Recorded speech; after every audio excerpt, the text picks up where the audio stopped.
देश के प्रधानमंत्री श्री नरेंद्र मोदी जी ਨੂੰ ਕਿਰਪਾ ਕਰਕੇ ਉਹ ਸੰਗਤਾਂ ਨੂੰ ਸੰਬੋਧਿਤ ਕਰਨਾ ਉਹਨਾਂ ਸੰਗਤਾਂ ਨੂੰ ਬੇਨਤੀ ਕਰਦਾ ਹਾਂ। ਸੰਗਤ ਜੀ मैं फिर कहां गुरु तेग बहादुर साहब जी की कृपा ये अलाही बाणी ये मेरे मालिक वालों बनाया गया ऐसा अद्भुत नज़ारा दुनिया च नहीं देखने को दोबारा मिलना। प्रधानमंत्री जी तुहाडे नाल गल करन जा रहे जकारियां दे रूप अंदर स्वागत करियो जे बोले सोनिया।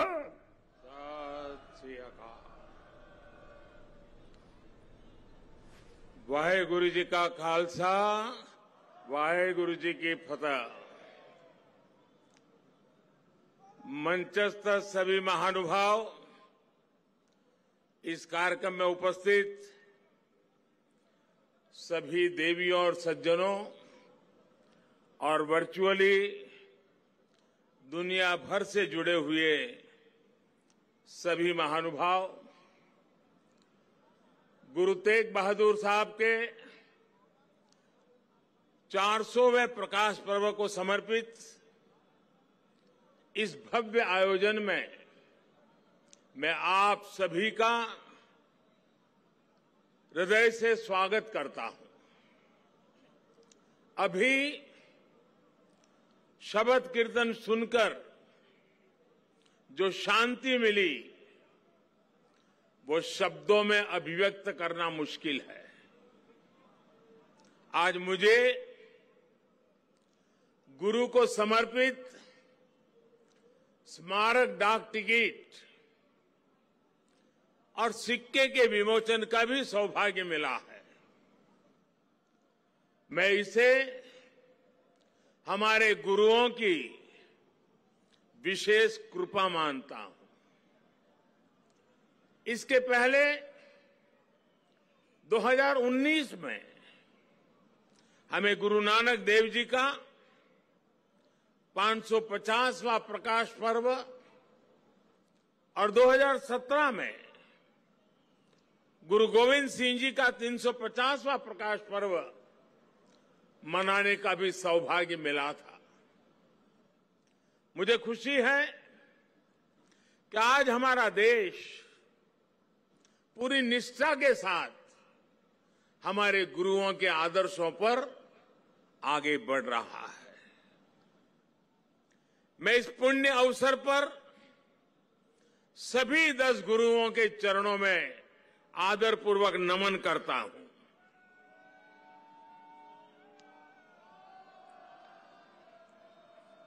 आप सभी को, सभी देशवासियों को और पूरी दुनिया में गुरुवाणी में आस्था रखने वाले सभी लोगों को मैं प्रकाश पर्व की हार्दिक बधाई देता हूं। साथियों, ये लाल किला कितने ही अहम कालखंडों का साक्षी रहा है। इस किले ने गुरु तेग बहादुर साहब की शहादत को भी देखा है और देश के लिए मर मिटने वाले लोगों के हौसले को भी परखा है। आजादी के बाद के 75 वर्षों में भारत के कितने ही सपनों की गूंज यहां से प्रतिध्वनित हुई है। इसलिए आजादी के अमृत महोत्सव के दौरान लाल किले पर हो रहा ये आयोजन बहुत विशेष हो गया है। साथियों, हम आज जहां हैं अपने लाखों करोड़ों स्वाधीनता सेनानियों के त्याग और बलिदान के कारण है। आजाद हिंदुस्तान, अपने फैसले खुद करने वाला हिंदुस्तान, लोकतांत्रिक हिंदुस्तान, दुनिया में परोपकार का संदेश पहुंचाने वाला हिंदुस्तान, ऐसे हिंदुस्तान के सपने को पूरा होते देखने के लिए कोटि कोटि लोगों ने खुद को खपा दिया। ये भारत भूमि सिर्फ एक देश ही नहीं है, बल्कि हमारी महान विरासत है, महान परंपरा है। इसे हमारे ऋषियों, मुनियों, गुरुओं ने सैकड़ों हजारों सालों की तपस्या से सींचा है, उसके विचारों से समृद्ध किया है। इसी परंपरा के सम्मान के लिए, उसकी पहचान की रक्षा के लिए दसों गुरुओं ने अपना जीवन समर्पित कर दिया था। इसलिए साथियों, सैकड़ों काल की गुलामी से मुक्ति को, भारत की आजादी को, भारत की आध्यात्मिक और सांस्कृतिक यात्रा से अलग करके नहीं देखा जा सकता। इसलिए आज देश आजादी के अमृत महोत्सव को और गुरु तेग बहादुर साहब के 400वें प्रकाश पर्व को एक साथ मना रहा है, एक जैसे संकल्पों के साथ मना रहा है। साथियों, हमारे गुरुओं ने हमेशा ज्ञान और अध्यात्म के साथ ही समाज और संस्कृति की जिम्मेदारी उठाई। उन्होंने शक्ति को सेवा का माध्यम बनाया।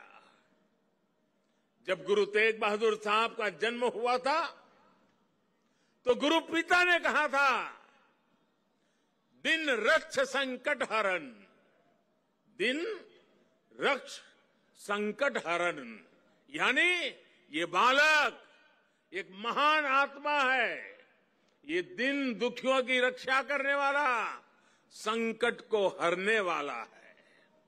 इसलिए श्री हरगोविंद साहब ने उनका नाम त्यागमल रखा।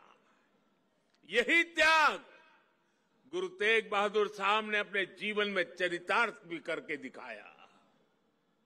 गुरु गोविंद सिंह जी ने तो उनके बारे में लिखा है, तेग बहादुर सिमरिये घर नौ निधि आवे धाई, सब थाई होई सहाय। अर्थात गुरु तेग बहादुर जी के सुमिरन से ही सभी सिद्धियां अपने आप प्रकट होने लगती हैं। गुरु तेग बहादुर जी का ऐसा अद्भुत आध्यात्मिक व्यक्तित्व था, वो ऐसी विलक्षण प्रतिभा के धनी थे। साथियों, यहां लाल किले के पास, यहीं पर गुरु तेग बहादुर जी के अमर बलिदान का प्रतीक गुरुद्वारा शीशगंज साहब भी है। ये पवित्र गुरुद्वारा हमें याद दिलाता है कि हमारी महान संस्कृति की रक्षा के लिए गुरु तेग बहादुर जी का बलिदान कितना बड़ा था। उस समय देश में मजहबी कट्टरता की आंधी आई थी। धर्म को दर्शन, विज्ञान और आत्मशोध का विषय मानने वाले हमारे हिंदुस्तान के सामने ऐसे लोग थे जिन्होंने धर्म के नाम पर हिंसा और अत्याचार की पराकाष्ठा कर दी थी।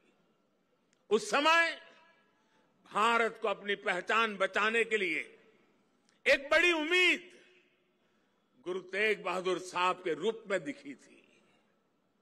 औरंगजेब की आतताई सोच के सामने उस समय गुरु तेग बहादुर जी हिंददी चादर बनकर, एक चट्टान बनकर खड़े हो गए थे।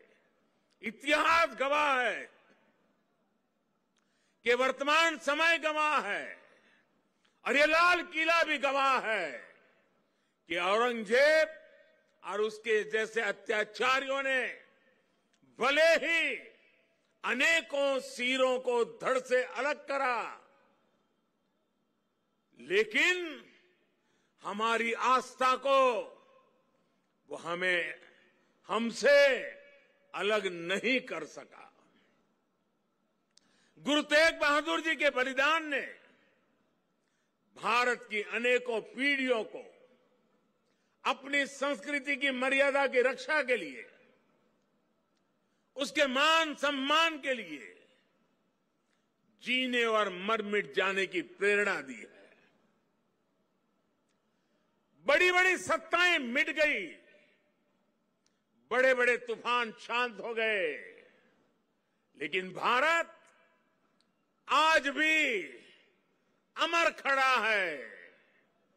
भारत आगे बढ़ रहा है। आज एक बार फिर दुनिया भारत की तरफ देख रही है। मानवता के मार्ग पर पथ प्रदर्शन की उम्मीद कर रही है। गुरु तेग बहादुर जी का आशीर्वाद हम नए भारत के आभामंडल में हर और महसूस कर सकते हैं। भाइयों और बहनों, हमारे यहां हर कालखंड में जब जब नई चुनौतियां खड़ी होती है तो कोई न कोई महान आत्मा इस पुरातन देश को नए रास्ते दिखाकर दिशा देती है। भारत का हर क्षेत्र, हर कोना हमारे गुरुओं के प्रभाव और ज्ञान से रोशन रहा है। गुरु नानक देव जी ने पूरे देश को एक सूत्र में पिरोया। गुरु तेग बहादुर जी के अनुयायी हर तरफ हुए। पटना में पटना साहिब और दिल्ली में रकाबगंज साहिब, हमें हर जगह गुरुओं के ज्ञान और आशीर्वाद के रूप में एक भारत के दर्शन होते हैं। भाइयों और बहनों, मैं अपनी सरकार का सौभाग्य मानता हूं कि उसे गुरुओं की सेवा के लिए इतना कुछ करने का अवसर मिल रहा है। पिछले वर्ष ही हमारी सरकार ने साहिबजादों के महान बलिदान की स्मृति में 26 दिसंबर को वीर बाल दिवस मनाने का निर्णय किया है। सिख परंपरा के तीर्थों को जोड़ने के लिए भी हमारी सरकार निरंतर प्रयास कर रही है। जिस करतारपुर साहिब कॉरिडोर की दशकों से प्रतीक्षा की जा रही थी, उसका निर्माण करके हमारी सरकार ने गुरु सेवा के लिए अपनी प्रतिबद्धता दिखाई है। हमारी सरकार ने पटना साहिब समेत गुरु गोविंद सिंह जी से जुड़े स्थानों पर रेल सुविधाओं का आधुनिकीकरण भी किया है। हम स्वदेश दर्शन योजना के जरिए पंजाब में आनंदपुर साहिब और अमृतसर में अमृतसर साहिब समेत सभी प्रमुख स्थानों को जोड़कर एक तीर्थ सर्किट भी बना रहे हैं। उत्तराखंड में हेमकुंड साहिब के लिए रोपवे बनाने का काम अभी आगे बढ़ रहा है। साथियों, श्री गुरु ग्रंथ साहिब जी हमारे लिए आत्म कल्याण के पथ प्रदर्शक के साथ साथ भारत की विविधता और एकता का जीवंत स्वरूप भी है। इसलिए जब अफगानिस्तान में संकट पैदा होता है, हमारे पवित्र गुरु ग्रंथ साहिब के स्वरूपों को लाने का प्रश्न खड़ा होता है, तो भारत सरकार पूरी ताकत लगा देती है। हम न केवल गुरु ग्रंथ साहिब के स्वरूप को पूरे सम्मान के साथ शीर्ष पर रखकर लाते हैं, बल्कि संकट में फंसे अपने सिख भाइयों को भी बचाते हैं। नागरिकता संशोधन कानून ने पड़ोसी देशों से आए सिख और अल्पसंख्यक परिवारों को देश की नागरिकता मिलने का रास्ता साफ किया है। ये सब इसलिए संभव हुआ है क्योंकि हमारे गुरुओं ने हमें मानवता को सर्वोपरि रखने की सीख दी है। प्रेम और सौहार्द हमारे संस्कारों का हिस्सा है। साथियों, हमारे गुरु की वाणी है, भय काहू को देत नहीं, भय काहू को देत नहीं, नहीं भय मानत आन, कह नानक सुनी रे मना, ज्ञानी ताही बखानी। अर्थात ज्ञानी वही है जो न किसी को डराए और न किसी से डरे। भारत ने कभी किसी देश या समाज के लिए खतरा नहीं पैदा किया। आज भी हम पूरे विश्व के कल्याण के लिए सोचते हैं, एक ही कामना करते हैं। हम आत्मनिर्भर भारत की बात करते हैं तो उसमें पूरे विश्व की प्रगति लक्ष्य का सामने रख करके हम करते हैं। भारत विश्व में योग का प्रसार करता है तो पूरे विश्व के स्वास्थ्य और शांति की कामना से करता है। कल ही मैं गुजरात से लौटा हूं, वहां विश्व स्वास्थ्य संगठन के पारंपरिक चिकित्सा के ग्लोबल सेंटर का उद्घाटन हुआ है। अब भारत विश्व के कोने कोने तक पारंपरिक चिकित्सा का लाभ पहुंचाएगा, लोगों के स्वास्थ्य को सुधारने में अहम भूमिका निभाएगा। साथियों, आज का भारत वैश्विक द्वंद्वों के बीच भी पूरी स्थिरता के साथ शांति के लिए प्रयास करता है, काम करता है। और भारत अपनी देश की रक्षा सुरक्षा के लिए भी आज उतनी ही दृढ़ता से अटल है। हमारे सामने गुरुओं की दी गई हुई महान सिख परंपरा है। पुरानी सोच, पुरानी रूढ़ियों को किनारे हटाकर गुरुओं ने नए विचार सामने रखे। उनके शिष्यों ने उन्हें अपनाया, उन्हें सीखा। नई सोच का ये सामाजिक अभियान एक वैचारिक इनोवेशन था। इसलिए नई सोच, सतत परिश्रम और 100% समर्पण, ये आज भी हमारे सिख समाज की पहचान है। आजादी के अमृत महोत्सव में आज देश का भी यही संकल्प है। हमें अपनी पहचान पर गर्व करना है, हमें लोकल पर गर्व करना है, आत्मनिर्भर भारत का निर्माण करना है। हमें एक ऐसा भारत बनाना है जिसका सामर्थ्य दुनिया देखे, जो दुनिया को नई ऊंचाई पर ले जाए। देश का विकास, देश की तेज प्रगति, ये हम सबका कर्तव्य है। इसके लिए सबके प्रयास की जरूरत है। मुझे पूरा भरोसा है कि गुरुओं के आशीर्वाद से भारत अपने गौरव के शिखर तक पहुंचेगा। जब हम आजादी के 100 साल मनाएंगे तो एक नया भारत हमारे सामने होगा। गुरु तेग बहादुर जी कहते थे, साधो साधो गोविंद के गुण गाओ, मानस जन्म अमोल कपायो, व्यर्था काहे गवाऊं। इसी भावना के साथ हमें अपने जीवन का प्रत्येक क्षण देश के लिए लगाना है, देश के लिए समर्पित कर देना है। हम सभी मिलकर देश को विकास की नई ऊंचाई पर ले जाएंगे। इसी विश्वास के साथ आप सभी को एक बार फिर हार्दिक शुभकामनाएं देता हूं। वाहेगुरु जी का खालसा, फतेह।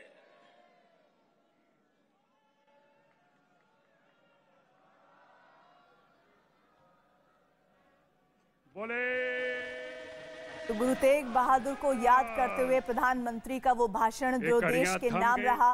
और आज सबसे बड़ी बात ये कि आज न सिर्फ लाल किले पर इतिहास दर्ज हो रहा था, बल्कि वो संदेश जो सिखों के गुरु लगातार बताते रहे, उसे एक बार फिर से प्रधानमंत्री ने लाल किले से तमाम देश की जनता तक पहुंचाया। प्रकाश पर्व पर रोशन हुआ जहां लाल किला गुरु तेग बहादुर किस तरह से डटकर खड़े रहे थे और भारत लगातार आगे बढ़ रहा है।